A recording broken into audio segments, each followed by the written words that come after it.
pasando en Perú? ¿Por qué protesta Perú? El 9 de noviembre se anunció la destitución de Martín Vizcarra en Perú, decisión tomada por el Congreso, quienes con 105 votos a favor y 19 en contra, tomaron la decisión de lo conocido como una moción de vacancia por incapacidad moral referida a Vizcarra, quien es llevado a juicio político por diferentes fuerzas opositoras en el Congreso, tras ser señalado por corrupción. Vizcarra es reemplazado por Manuel Merino, presidente del Congreso, quien completaría su mandato hasta el 28 de julio del 2021, fecha de las próximas elecciones presidenciales. Merino llegó nuevamente al Parlamento político en el 2011, con la alianza conformada por Acción Popular, Somos Perú y Perú Posible. Ya con experiencia en el poder, es elegido por tercera vez para ser legislador en el periodo 2020-2021, pero a la hora de ser nombrado sucesor de Vizcarra, poco se habló de su educación y su trayectoria.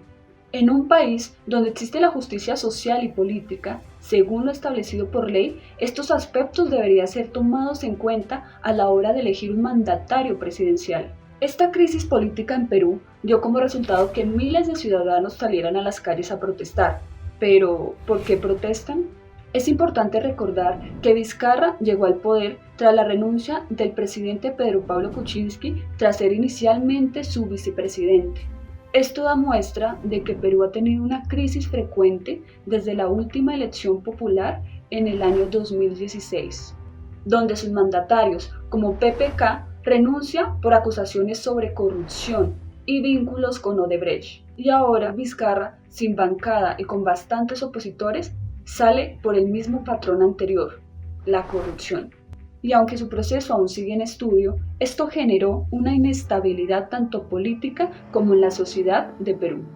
Personas de todas las edades salen a las calles a protestar, congregándose en diferentes partes del país, como lo fue la Plaza San Martín, donde diversos ciudadanos ejercen su derecho a ser escuchados. Y aunque es cierto que las protestas comenzaron tras la vacancia de Vizcarra, esta no es la verdadera razón por la que el pueblo protesta, como muchos medios tradicionales lo están mostrando, ya que las exigencias de los participantes son referidas a aspectos como el dictamen de ley que aprobó el Congreso a favor del otorgamiento del bachillerato automático a los universitarios egresados que inicialmente serían para los periodos 2020 y 2021, ofreciéndolo como una ayuda a los estudiantes. En resumidas cuentas, lo que dice esta ley es que no se necesitaría la tesis para poder graduarse.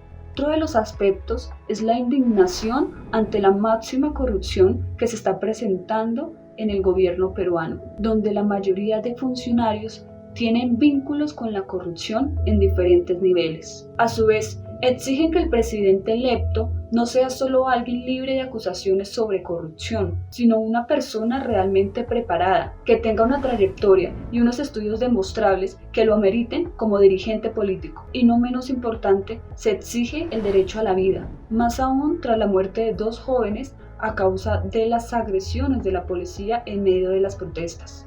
Estas son solo algunas de las razones por las que el pueblo se ha levantado, y es evidente que va más allá de lo que algunos medios de comunicación muestran. Las movilizaciones efectuadas desde las redes sociales es lo que le ha permitido al pueblo peruano informarse y tener una idea más amplia de lo que pasa con su país. A su vez, tener resultados ante sus exigencias, como lo fue la renuncia de Manuel Merino, quien duró menos de una semana como presidente. A fecha de hoy y tras investigaciones, Francisco Sagasti es nombrado presidente transitorio de Perú. Y aunque es claro que no tendrá el tiempo adecuado para hacer visibles sus propuestas, dejará un abrebocas para el próximo presidente electo en julio del próximo año.